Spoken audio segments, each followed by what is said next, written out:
Today we are going to know about soil texture classification and how can we analyze the texture by using texture triangle. So for every farm there will be different kind of soils, and to know the texture of the soil we have to collect different samples from different locations in your farmland. So after collecting the soil sample, you have to take that soil and then you have to mix with equal amount of water in a jar which is leveled at the bottom. So then you keep the bottle still at dark place for longer duration. It can be 1 to 20 days the settlement time.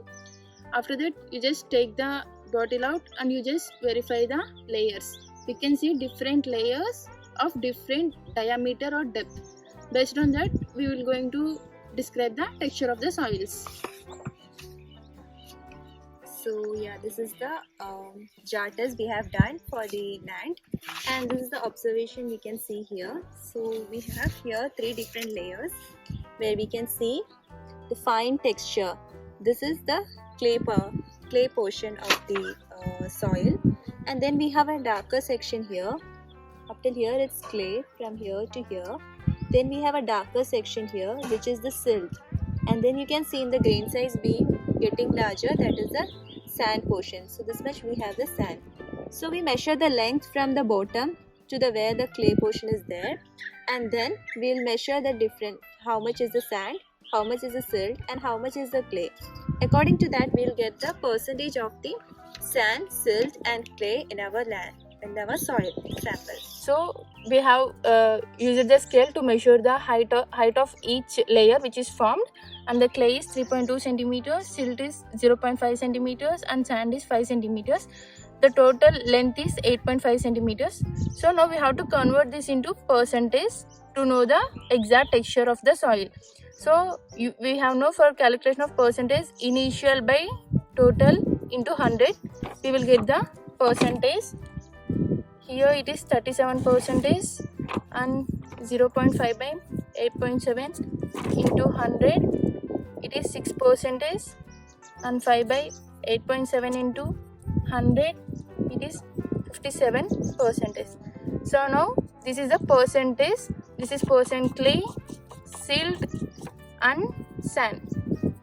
Now this indicates percent clay, this side it indicates percent silt, and this side it is percent sand. So we have the different percentages of clay, silt and sand. So clay is 37, so this is clay, and 37 might be somewhere here. So 37, if we join this, it will go in this way. So I think I may use ruler for exactly. So 37 is here, and then silt it is 6%. So 6 will be somewhere here.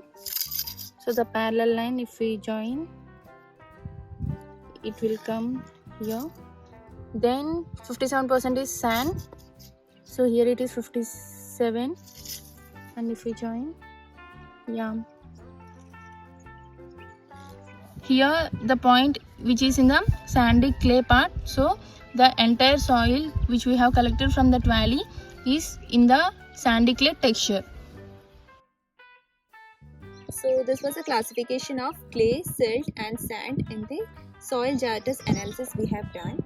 So if we notice here in this sand portion, we can see that grain size of the particles here, we can see the clay is having the finest particle, then the silt, and in sand you can again see a 2 classification wherein the upper particles are much more finer than the down portion. So these particles, they can be the coarse sand particles or gravel particles. So when we consider the soil texture triangle classification, we only have 3 classification here, the clay, silt and sand. So we do not consider this coarse as separate thing. Instead we consider the whole greater particles, the greater grain particles as sand. So we only take clay, silt and sand, and then we do the soil texture classification.